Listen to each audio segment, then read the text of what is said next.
Running a call center is tough. Leading a sales team is a challenge. Luckily, your hosts know what it takes to succeed. What you can expect from your two guides? Conversations that won't be overly scripted, definitely not salesy or boring, just filled with as much value as possible. Each week, Jason and Oliver will bring you topics to help scale your team, increase profits, and actually feel like you are winning. So, if you are ready to up your game and become the best in the business, tune in, take notes, and be prepared to learn. And here they are with another episode of Call Center Confidence. It's Jason Cutter and Oliver Cat.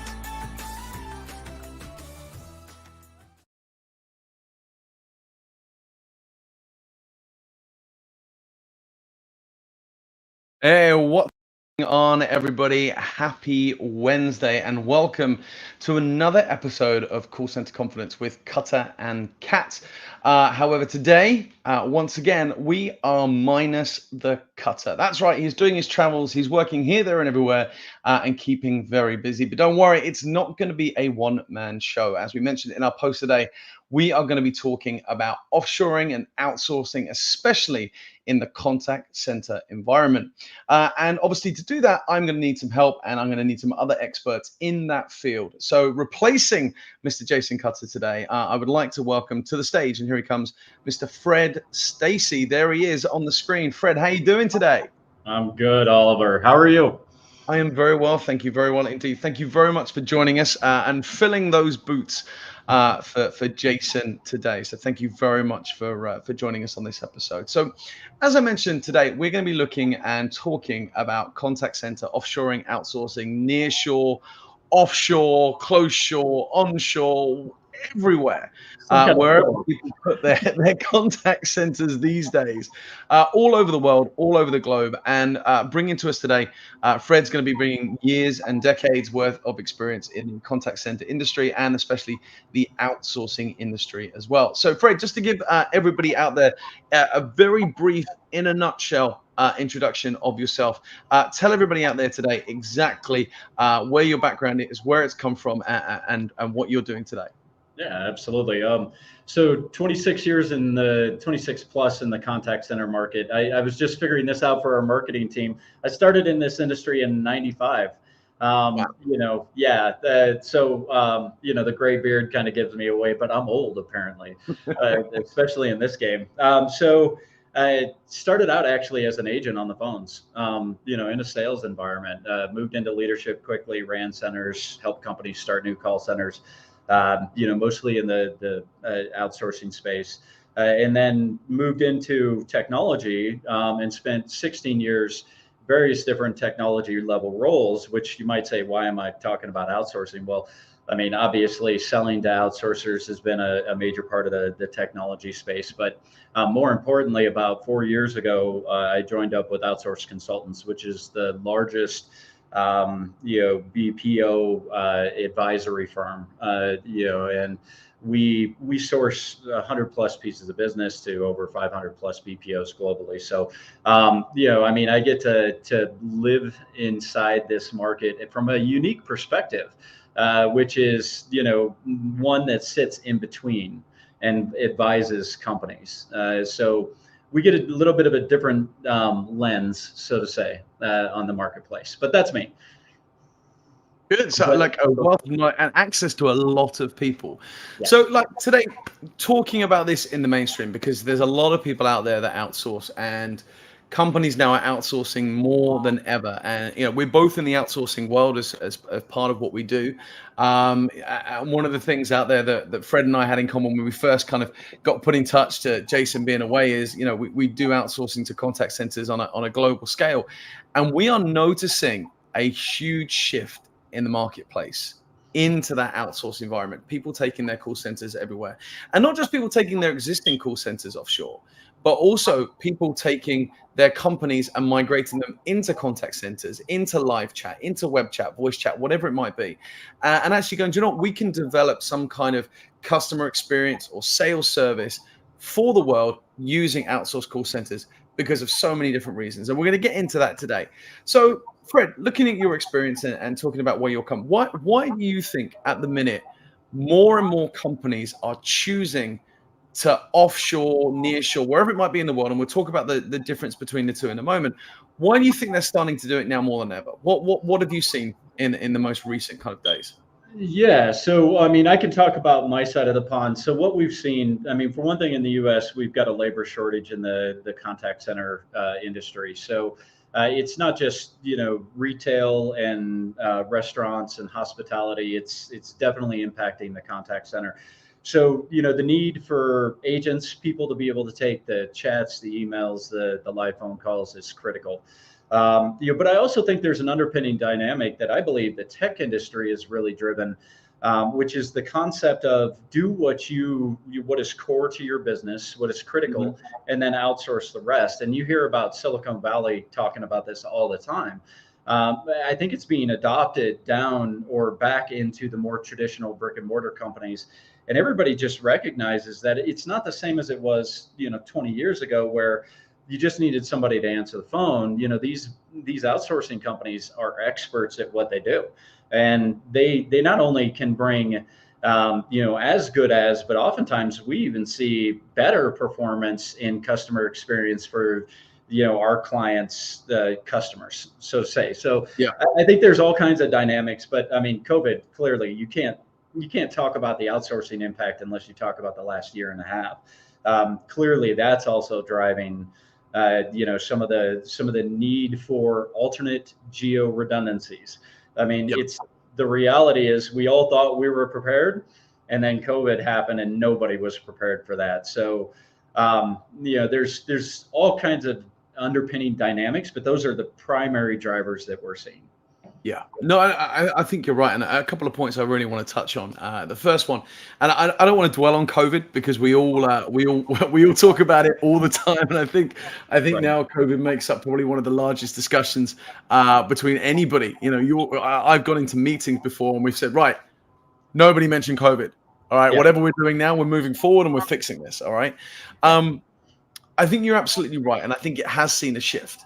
And I think it's it's sometimes for the better because you're not seeing the workforce or people have been out. I think certain industries and certain countries have suffered more in the contact center and the outsourcing market because of COVID. Oh yeah. But as you said, I think the workforce piece that I want to touch on is: do you think that the people that were working in the industry before, since having COVID or going through the pandemic, have realized that they don't want to work in these industries anymore, which is why outsourcing has become a primary source for these companies, because they can't get the workforce because they don't want to go back to that environment, or working from home and as a contact center working from home because we've had to. People want to go back to the office and they can't. So Yeah. do you think that that's had a big part to play in the shift of geolocations? Well, I yes. So I believe that, especially here in the States, again, I'll talk about this side of the pond going outward, right? And you can tell me about your side of the pond going outward from you. But what we've seen is clearly, I started out as an agent in this industry. I didn't come out of school and go, I want to be in call centers. And back then they were call centers. I mean, and that hasn't changed. Here in the US, we don't look at those jobs as a society as a great career path. I mean, look at me now. Clearly, starting as an agent, there is a great career path, but people don't talk about it enough. But here in the U.S., nonetheless, it's looked at as not some spectacular thing. I mean, the people in the contact centers that I talk to that work for Apple, they're not telling people, I'm in customer service for Apple. I'm in Apple. I mean, it's not a positive thing here in the States. However, you go over to any of the emerging markets, any place in the outsourcing market, is a great job. Healthcare, place great. They take care of their employees. It's a different feeling, right? Going to work inside a call center. I remember going over to the Philippines when it was first emerging, and it was amazing. I mean, I've never seen people so excited to work and help people, over the phones. And, it's only logical that mentality is going to drive more people to look for those types of employees or, subcontractors through outsourcing, right? Joe, I think you just hit a great point there, and that was talking about the kind of career path and the, how can I say, the persona of working in a call center. Look, I started off on the phones. I started off as a sales agent. That's where I did, and that's how I am where I am today. I wouldn't be doing what I do today. Training and delivering for managers and sales agents, or let alone my outsourcing business, because it's all stemmed from, as you say, working in a call center. When I was young and when I first started in that call center industry, for me, I'm not going to say I was embarrassed to work in call centers, but I didn't go out there and publicize it. I wasn't going out there and shouting from the rooftops going, hey, guess what? I work in a call center. Because back then it was like, oh, you know what? I've had to submit to, powers that be, and I've got to go and work in a call center. Yeah. Truth be told, I enjoyed it. I met some of the best friends I've known for a very long time. One of my business partners is from my very first contact center job, and we've known each other for a bloody long time. And I've created so much from that avenue that, as you say, people don't talk about it enough. One of my great training contacts who worked for me a number of years ago in the UK, he worked for a company for a very long time. He worked his way up. He's now the head of learning and development for the company. And he's grown up with that. When you look at him, say, oh, yeah, I've been at that company for so long, but now he's doing amazing things. And he's changing the way that contact center works. And that's what opportunities are there for you. And then moving as you shift into the other environments, the nearshores, the onshores, or wherever it is you might go. I work with a lot of South African call centers as a majority.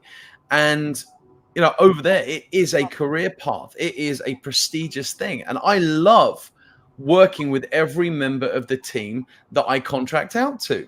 I jump on Zoom with these guys. They're energetic. They're friendly. They love doing what they do.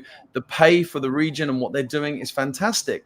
And these are things that we need to share with everybody. And the fact is that some people that snub their noses up at working in call centers, I'm happy to say goodbye to those people. Yeah.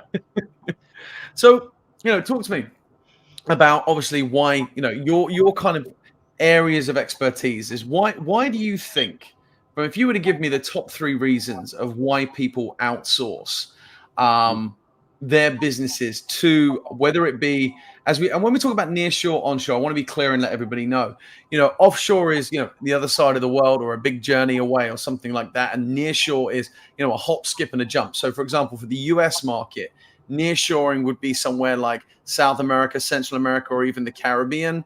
Offshoring as a distance would be somewhere like Europe or South Africa, or vice versa, depending on which country or which location you're based in. But why do you think that people do it? What are your top 3 reasons that you see with the clients that you work with for their offshoring reasons or nearshoring? Well, I think, we'd be fooling ourselves if we didn't say for cost savings, right? I mean, the number one reason that everybody starts thinking about it is that. What I think we've seen is the dynamics are changing. Like I mentioned earlier, they're recognizing that these people around the world, this is what they do. This is what they're experts at. So, going to people that have customer experience with multiple different brands in their particular verticals, identifying the right partners that really can accelerate their clients' customer experience. And I keep saying, I feel like, customer experience keeps getting repeated, but the reality is we've got layers of people in there, right? So they're going to experts. They're figuring out that the modern outsourcers really do bring an increase in quality and service and new ideas and ways to help companies get better and let the companies focus on their core business fundamentals, right? And then the fact of the matter is this world is a lot smaller now. With technology today, the ability to deploy outsourcing vendors on your stack securely, following GDPR, the California Data Protections Act, it's all possible. And actually, comparatively, it's a lot easier today to control that and create environments where you can have multiple outsourcers all around the world, including your own in-house on the same systems, following the same KPIs, apples to apples comparisons, do things like champion challengers and without the complexities that we used to have. So I mean, I'd say the ease of it, the price number one, I think is always the starting point. Yeah. The ease and then the quality has significantly improved. It's not just about putting a warm body in the seat anymore. So, I mean, those are the three. If you're going to hold me down, that's it. Hey, look, you can go on as long as you want. If you want to list 10 reasons, then you keep going. There's so many more dynamics, right? I mean, the labor shortage, the fact that people just need coverage for Q4 right now. I mean, we're coming into the busiest time of year. And if you think the stores are busy, you should see some of the call volumes and chat volumes and email volumes. I mean, this is the hardest time of the year. And in the US, clearly, again, labor shortage, I mean, you got to do something, right? Because we all know if, a bad customer experience, people are going on social media. The multipliers have changed. It used to be, a 10-to-1 ratio. Every bad experience, they told 10 people. Now, I mean, the number's exponential if it's a terrible experience. The amount of things I see on LinkedIn or Facebook or Twitter of people just ranting about a company. It's great for me because then I go and target them as one of my clients. Right. Clearly. So do we all. Yeah, exactly. But I mean, the world has changed. The dynamics have shifted. And I think there's a lot of reasons, that drive it. But I mean, to me, it's not like it used to be where, it felt like you were just putting a warm body up. These companies really are excellent at what they do. I couldn't agree with you more on that one. I think, you hit the nail on the head.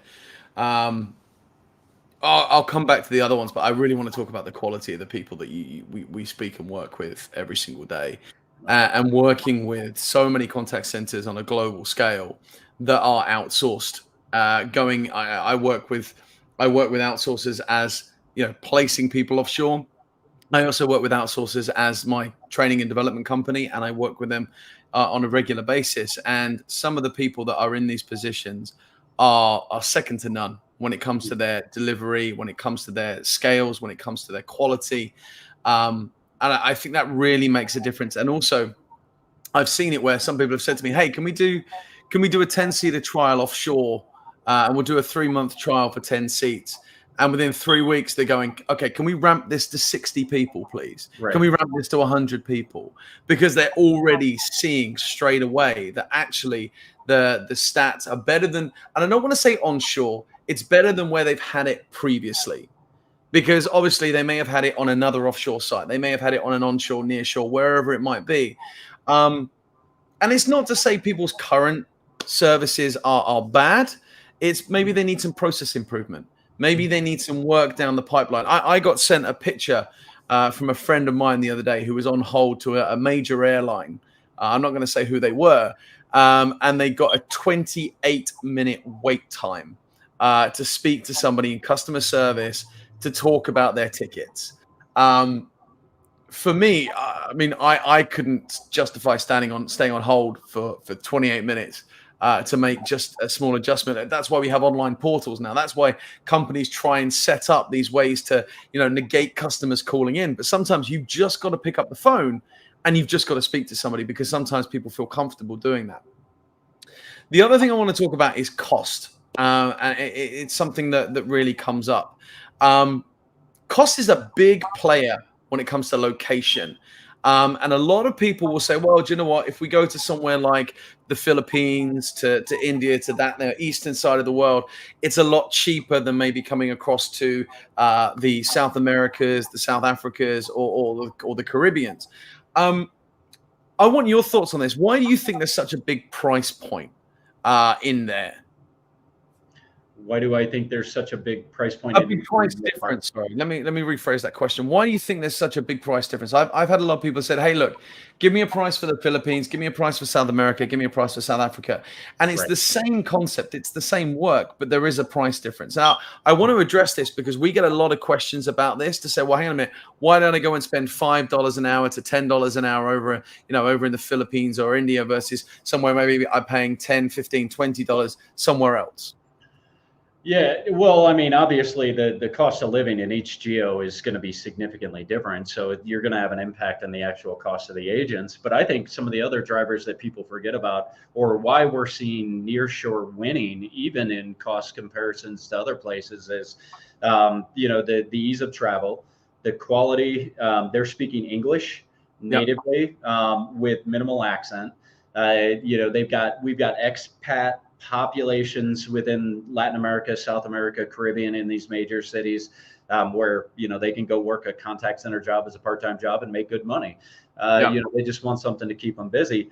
Who doesn't want to say, I'm going to go visit my outsourcing partner over in the Caribbean? I mean, in the end, sooner or later, we're going to be traveling again, right? And we're already seeing it. I've got an event coming up in Vegas next week.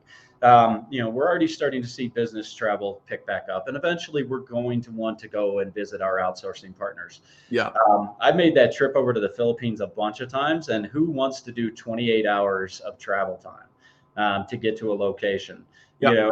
And not only that, but I mean, you can justify it by saying, well, the difference between, $10 to 15 is pretty big when you do it over scale. Well, Yep. yeah, it is. But the difference between, accents, the accessibility, the time zone differences, the ability to grab, your team when you need to within relative your time zone. There's a lot of reasons, but the quality too makes a big impact. So, I mean, there's a lot of factors, right? Some projects really do belong in India. India does a phenomenal job on a lot of the Yep. chat, the digital side. When it comes to engineers, hard to compare with many other countries. Yeah. The Philippines has a great culture based on customer experience. They do a great job of the cultural training and stuff like that. And they've been doing it for a long time. Those are two of the most established outsourcing geos out there, right? Yeah. But I think there's all kinds of other factors too. Some cultures are better at sales and collections. Some cultures are better for service, and Yep. depending on the quality, it all comes down to you get what you pay for. Not necessarily saying that one geo is better than another, but I think there's a lot of factors to consider when you're talking about what actually goes into pricing in an outsourcing market. So, I mean, does that answer your question? No, it does. Hey, look, I think that was a great answer. You hit the nail on the head with that one, if I'm honest. And I think you're right. And I think, I think a lot of countries who outsourced initially, and I want to touch on this because it was something I actually received recently from a client of mine, and said they were concerned about, they love what we had to offer, but they were concerned about moving offshore. And the concern, I kind of put this to bed very quickly, and I don't know if you feel the same way. The concern is an age-old concern, because when outsourcing first really came about and people were outsourcing to a far distance, and I'm not picking on one particular location, I'm talking about everywhere. Okay. The UK especially got burned with offshoring to distance. And I think the reason why they got burned is when it first happened, because we didn't have the internet as we have today, because we don't have the cultural exchange that we have today, especially in this type of industry. Customers did get a little bit irate. And I think some customers were very rude to these offshore contact centers, which burnt bridges, and vice versa. I think there was some, it got people's backs up, and they didn't know how to handle that type of customer that was speaking to them. And this is everywhere. And I noticed a big shift, and I'm going back to around about 2000 and anywhere between 2009 and 2013, that kind of 4-year period where contact centers migrated back to onshore for that window. And now they've realized that actually the cultures have got better, the connects have got better, the migrations have started to improve. And now they're moving back offshore again, maybe to a different location, maybe to the same place. Did you witness the same thing in that kind of same window? It was about the same time. I'd say maybe a few years difference. We probably started a little bit earlier. And I think after 26 years in this industry, everything's cyclical. In my opinion, everything is. Now, maybe this is a transition that's going to continue for the long haul, because I think that the biggest shift is what you mentioned: internet, the world getting smaller, the technology advancing, the acceptance of alternate cultures. Maybe there won't be a cyclical fallback to, we have to bring it back onshore. I think verticals will change, but I mean, yeah, there's no question that there was a period of time where the big technology companies, the laptop manufacturers, I won't name any names, there was satire about the experience of outsourcing across the world, and the problems with the language barrier and the transition. I think a lot of that stuff is overcome, but also the infrastructure build out in a lot of these locations. I mean, you travel around and you see some of these business parks, and the redundancies that they have in the power, the multiple different pipes coming in, just all the things that they built in these countries to really support the outsourcing. Yeah, I mean, it's changed. The game's completely different. And again, I mean, the technology, I keep coming back to this because I'm a natural technologist.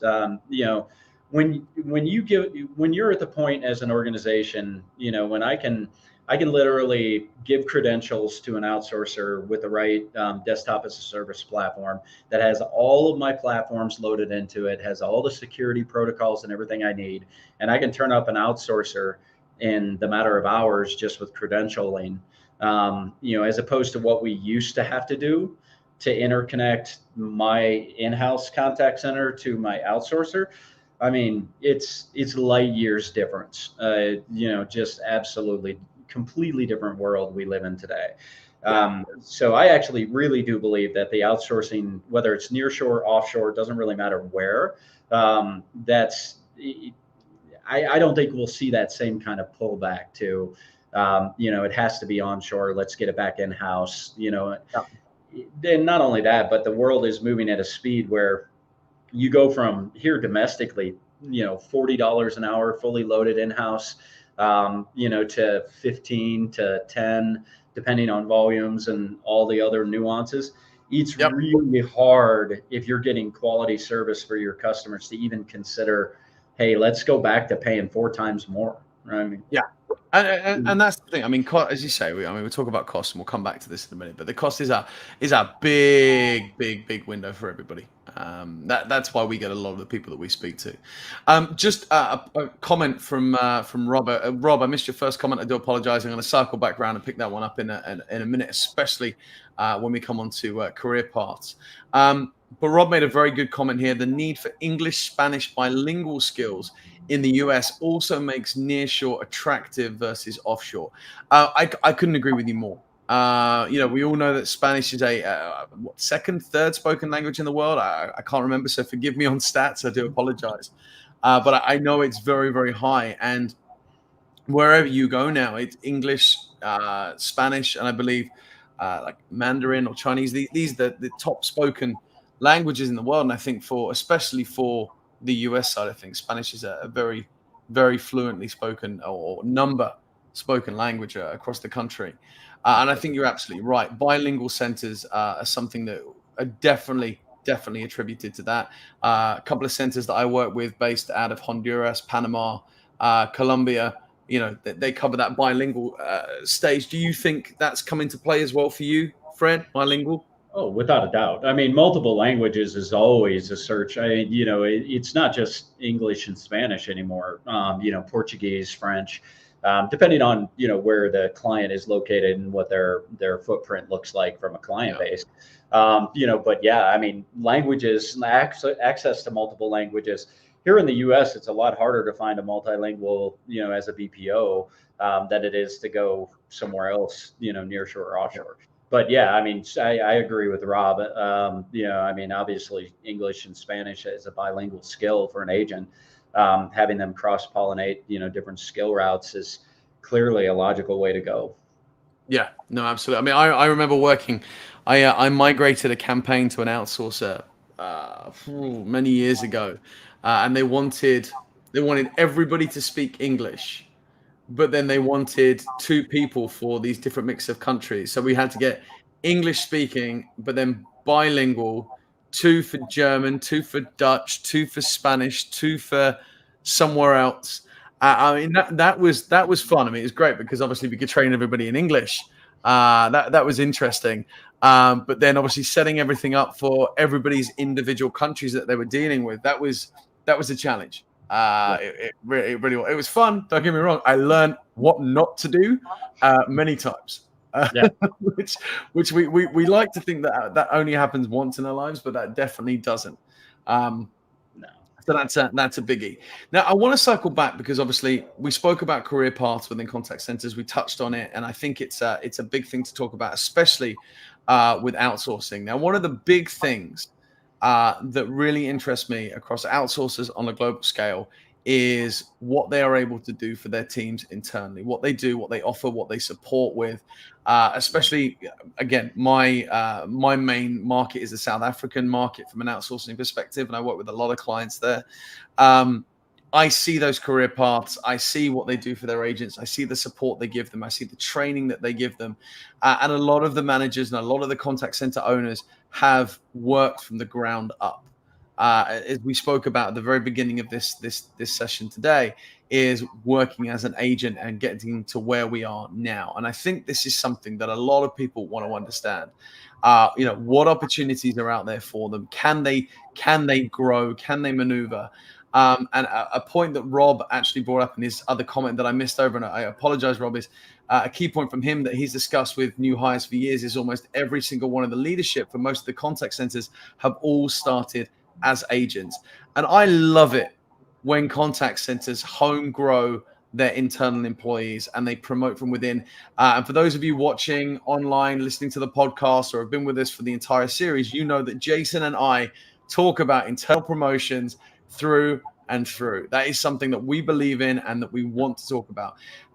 In outsourcing, in the call centers that you've seen, Fred, do you see that happen a lot? Do you see it happen infrequently? The people that you work with, have they been through or have they climbed up the ladder? What's that experience look like? And the reason why I'm asking this question is because I want people to know that are listening to this episode now or in the future to understand that when you put work offshore, when you put work near shore, you are creating jobs in that country. And it's not that you're taking it away from wherever it is or whatever you're doing. It's if you're setting up something new, you're setting up a business, you're creating that foundation for work, for culture, for employment and career paths on a global scale. So what would you say your experience has been in this, Fred? Yeah, I think the really good organizations out there focus on this, right? I mean, first of all, as an agent in a lot of these countries, the healthcare that's provided, the money that they get paid is really good for their area, for their geo. They can create a career. This is something that everybody looks at. You get in to one of these centers, and it's a good paying job. It's a great career path. And then the ones that really develop their agents into leaders and really get not just, the old philosophy, and I've heard you and Jason talk about this, and Jason and I have talked about this in the past. The idea of the best performing sales agent always gets moved up into a supervisory role just because they're the best performing salespeople. And you'll appreciate this as a trainer. It's recognizing what makes a great leader and building those people and creating environments where if you want to strive for leadership, you have a path to get there. You have the training and the tools. I mean, these centers invest more than what people realize. I mean, some of the best even get down into what colors create the right mental state in order to perform the activity. So they paint their walls in certain colors. I'm not kidding. This is a thing. And in sales environments, it's green. And, I don't remember what the customer experience colors were. I'm trying to think back. That was a long time ago. But this has been around for a long time, right? It really is a great way to develop people in a culture and give them a great career path. And people like you and I mean, it's proof that that in pre-developed country or in first world countries that you can do the same thing. I mean, it's the opportunities there, and the best of them always do that, right? I think what's interesting is as you get into more developed markets, more competitive markets, as they start to hit saturation points, in those individual cities, the stealing of great leaders, right, starts to happen from BPO to BPO. And that's where I can see sometimes where that raising from an agent up into leadership isn't quite as common in more developed areas. But definitely, I mean, the great outsourcers, great companies in general, if you don't give people a career path today, I mean, my kids are, in that 20, 23, 26 range, they're adults and they don't want to go work for a company that doesn't give them a career path. I mean, no matter what they do, so I think it's just best practice anyways. But yeah, I mean, the great outsourcers for sure invest heavily on opportunities to bring people up through the ranks and really give them a chance to develop into, even senior level leaderships. And oftentimes the great outsourcers, you ask the senior level leaders, and the ones localized are most of the time started out as an agent. And do you know what? I love that story. Just when somebody tells me that story that they've worked their way up to get to where they are today, I love it because it's a journey. And these people have put the time and the effort in, and they know, when you speak to these types of people that they're going to come out and deliver something good because that's what they've been homegrown to do. Right. So using that theory and obviously applying it to the US, and I want to understand this because a lot of my clients are the US, a lot of them in the UK, and they're all over the shop. And as you said, you talked about a workforce shortage, and we talk about career paths, we talk about the people of today, and obviously we're outsourcing because maybe contact centers can't find the personnel in the US. We both experienced that, and I want to understand the clients that you've spoken to historically. Is it that they can't, the reason why they're outsourcing, or potentially the reason why they're outsourcing, is because they can't fulfill those seats in the US? People don't want to work in contact centers anymore. Yeah, I think we touched on this briefly when we spoke previously, when we talked about, people want to become entrepreneurs now. They want to do their own business. They don't want to go and be a bum on a seat answering phones or listening to people shout at them. Is it a status thing? What have you seen US side of why people are being forced to kind of outsource because they can't find the staff? Well, I mean, I think there's all kinds of dynamics. First of all, in the beginning, it was just because we needed to get, more capacity for when things, I'm not going to say the word, but when things started to lock down, I mean, we needed to figure out, shift and move and get people up and running, right? Today, there's a different dynamic. We had a heavy round of government stimulus that, allowed a percentage of the society to choose to be in a position to get large checks every week and stay home. And although there were contact center jobs that you could work from home at that time, they chose otherwise for whatever reason. Not my place to make a decision or a judgment. It just was what it was. But that wasn't the underlying problem. I think that just gave a reason to bring the real problems up to life, which is, I mean, the younger generations don't want to work for anybody that don't match their vision, that don't give them some reason that they really want to come to work, something to believe in. They don't have a great culture. Culture is one of those interesting dynamics that I think a lot of people talk about, but when it all comes down to it, it's just words on a wall. On a poster, and that's it. And I mean, so there's all kinds of dynamics. The younger generation that would normally take a customer service job just because they needed a job, people aren't willing to just take a job because they just need a job. I mean, I saw the other day, I was walking into a retail store here locally, and they had big signs right in the front, $20 an hour, starting for the holidays, and I mean, so if you can go stock shelves for $20 an hour, or you can sit at home and be on the phone for 10, 12, 15, whatever we raise the rates to, I mean, what are people going to do? I think there's all kinds of dynamics here in the States in particular. So, I mean, yes, there's a problem finding people, obviously, but why? I think it varies. But we clearly need to fix the cultures of a lot of organizations, create career paths, get behind something. For God's sake, stand up for something, and really help these people develop careers out of this stuff, because it's doable. I mean, you can go into a contact center. Nobody talks about this stuff, but you can go into a contact center and go from an agent to a supervisor to a leader. And if you want to get into tech, there's thousands of CX technology companies out there hungry for people that have experience around the industry and get the client's needs. I mean, I never had any training or anything on telephony platforms or boards or building servers, but I mean, there was at one point where I was literally building servers and implementing them and configuring T1 signaling. And I mean, the paths are endless. It's just nobody talks about them here in the States and doesn't create it as an environment. If I was a kid looking at this, I wouldn't, unless somebody told me, I would never think about that. Look, I got to say, look, I think my biggest learning curve was moving into the outsource world. My first call center job, I worked in-house. I worked for a call center in the north of England, and I worked there for 18 months.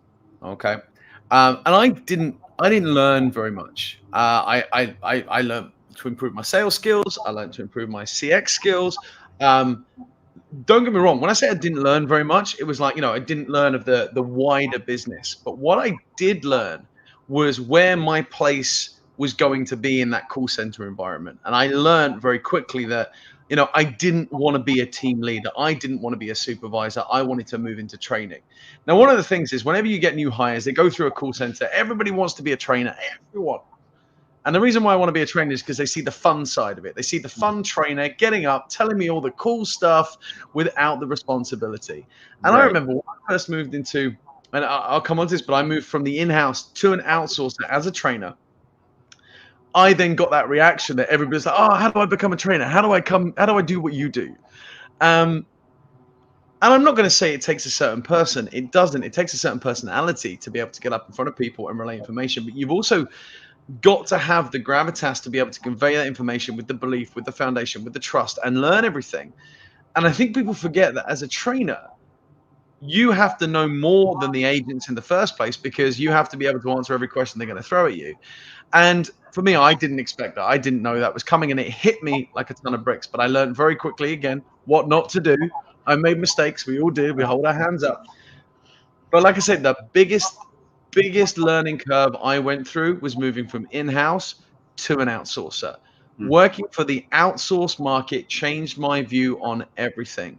I got to learn, as you say, so much in areas that I never would have touched as an in-house trainer, because I'm having to get involved and get my hands dirty to work with new projects, to work with new clients. And whereas an in-house, I would only ever stay with that one client because that was my client, was in-house. But as an outsourcer, I would then be working on technology. Then I'd be working on sales. Then I'd be working on CX. And then, do you know what? I'd be helping the IT do this because I need it for my project.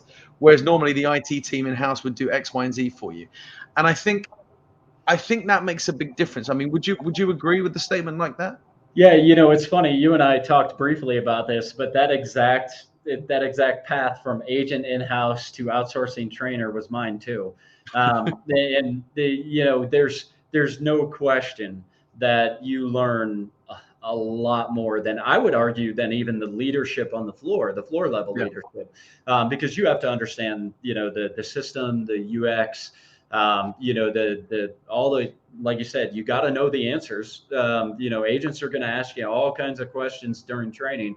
You got to be aware, but you touch so many in an outsourcer, you touch so many other projects, right? Yeah. I mean, so 1 second you're learning about one particular vertical, one product, one service set. Then all of a sudden you're working on a whole nother one, and you start to learn this wider,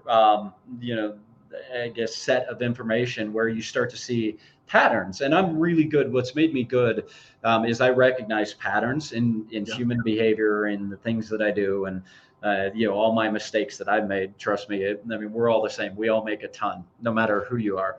But that's what we learn from, right? It's those pain points as adults in changing behavior patterns. It's the pain that actually causes change, right?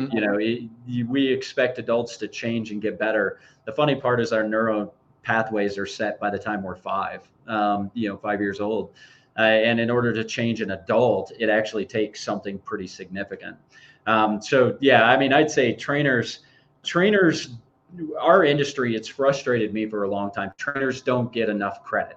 They don't get paid well enough, and they don't have all the tool sets. I can't tell you how many companies pre-COVID didn't even have a solution to provide training. They were using printed out booklets still in some cases that I went into. Training, we don't commit enough resources as an industry still to this day. And that's a big challenge moving forward, man. As an industry, we need to stop messing around with that because, anyways, I get a little. I was just going to say, you just sound like me and Jason banging on that beating drum every time because we all cycle back round to it. And I think, look, we'll come back to this point in a minute. I want you to carry on, but that is, yes, exactly. Carry on. No. I mean, I don't want to get too far off kilter with this one or get too loud about it. I mean, you get my point though. We as an industry don't commit enough to the actual trainers and resources and tools. And I mean, and today with, I don't want to call it the new norm because this is just the normal now. There's no question in my mind globally, this is a hybrid model world. And I don't care if you're an engineer or you're a contact center person, there's no question in my mind that the majority of us are going to be working at home. And I keep hearing some of the contact center owners talking about, God, I got to get them back in the office. Look, the people here in the States have already revolted. They're saying, no, I'm not going back in the office. I can go find another contact center job with somebody else who does remote only. We're in a hybrid world now. There's no question about it. There's no reason not to. But in order to do that effectively, you have to figure out new ways to engage agents. Most of the training happens post-training, meaning when they get out on the floor, it's the interactions with the agents. It's the asking of the questions while they're live. It's hearing customers. I mean, that's where the learning and retention happens. Yeah. And if you don't have a strategy to do that digitally, you're already way behind the 8 ball. I mean, so that's one of the segments that really needs heavy investment in our industry. But I'm preaching to the choir. Hey, look, I am on that train with you, Fred. Look, I want to address some of that, and I just want to touch on a comment that Rob has dropped in again there. The outsourced trainers who deal with 24/7 programs also can have pretty crazy schedules, and the reliance on them showing up is pretty incredible. It is. It absolutely is. And I think some people underestimate the power of an outsourced trainer, what they do, how they're involved with, when I'm working with clients offshore, admittedly, I will go in there from time to time and say, hey, look, I'm going to do the training because I know your training team are probably stretched. I'll come in there, I'll help, I'll do some sales training or whatever it is. I've had calls with them say, yeah, I've done this project yesterday, I'm on this project tomorrow, and then I'm coming to your project to deliver next week, and then I'm out here, and I'm like, look, I know you got to soak all this up like a sponge, but it's moving from project to project, campaign to campaign, which is an interesting one. But again, going back to it, you learn so much about who brings you what, who delivers what, the content that still goes around my head today about stats for this and stats for that. I still use it in sales training from one project that gave me this information 2 years ago, 3 years ago, 10 years ago, because you know what? That's a great piece of content. And I've remembered it and it stuck with me. Yeah. Look, you preaching to the choir on this and banging the drum is, that it's something that Jason and I speak about very regularly. And I think, it's something that the training industry is, whether in-house, outsourced, internal, external, consultant. I think sometimes people are afraid to spend money. I think people are sometimes don't want to spend it for fear of what they are not or are going to get, but they don't know the end result because sometimes it's not always tangible that you can see. And sometimes it's expected. So I think there's a big gap and there's a big bridge there that, Fred, I think, and I don't want to go into a new topic because we've only got, 5-10 minutes left here. But I think, you, me and Jason on an episode having a conversation about training resource and the money that people pump into training. For those of you out there listening that don't want to spend on training, we can tell you why you should spend it and how you should spend it. You don't even have to hire us, but we'll tell you the whys and the wherefores. Look, what I really want to touch on, and I don't want to end just yet because we've still got a lot of listeners here all over the world. Thank you for tuning in. And I think it's a very vital point right now that I want to get some kind of more you gave me your top 3 points earlier on for the outsourcing piece and why people do it. I want to get kind of your pros of why you think people should outsource. And like I said, this is not to take it away from any onshore or anything like that. I want you. Why do you physically believe that companies should outsource their services onshore, nearshore, offshore, wherever it might be? Yeah. What fundamentally do you believe in why companies can gain benefits that you support and that you deliver as part of your clients? Yeah, spending so much time as a software executive, I've always believed wholeheartedly that you do what is core to your business and you trust experts to do the rest, period. And when it comes down to it, again, the world has shifted. I mean, these outsourcers they're really good at what they do and they help clients all over the world. And if you have, you're going to the right ones, that's the key, right? Because there's thousands of outsourcers around the world. And some of them are just getting started and some of them have been around for years and haven't shifted from their old mentalities, but there are really good ones out there. So knowing and identifying the right ones and getting to them, and then partnering with them, it's a no-brainer to me. Do what you do your core part of your business and own that, and then outsource the rest. And I think fundamentally businesses are recognizing that again. I think Silicon Valley has really driven that home. Secondarily, how can you argue with the internal costs of an individual benefits, leadership, infrastructure?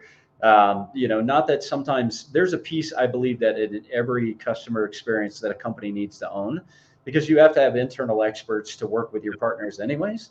And there's certain levels depending on the business, right? You can argue plus or minus whatever percentage that needs to be, but I think the rest of it can be outsourced once you have those experts and knowledge and depth in house. And then again, technology today, it just makes it so much easier. It's not what it used to be. We don't see hardly any projects that are of any decent size where the company, the first party client, is not pushing their technology stack to the outsourcer. Yeah. So, it's a different world. You can manage it. It's a small global world, in my opinion. And we're all more accepting. And it's not like it used to be where if there was a rough accent that people would get upset. Heck, I've been inside contact centers in the US where there are all kinds of accents, and some of them US based natives that I would question whether I could understand them if I called them. So, to me, it just makes sense to outsource. It really does. And there you go. I think 3 very great points there of why you should do it. And guys, for those of you that are thinking of outsourcing, know anybody that is outsourcing or is thinking about it, please share this episode with them, because I think there's a lot of value here. We could, as we spoke about earlier, Fred, we could talk for hours on this topic. We could keep going. When Fred and I were talking about the prep for this episode, we were like, okay, we're going to go here. This is the direction we're going to go. I'm sure there's a list of questions. I've still got like 10 questions on my list here that I was going to go into, but I think we've touched like 2, maybe 3 of them. Which is always the case, because you know what? You drop bombs, you talk about why it's worth it, and you talk about all the good stuff that you can get out of it.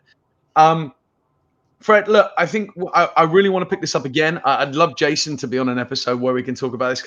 I know he's got his 2 cents when it comes to outsourcing. The 3 of us are in the outsourcing game. We talk about it, we bring it across, we talk about cost, the whys, the benefits, the teams, and everything else.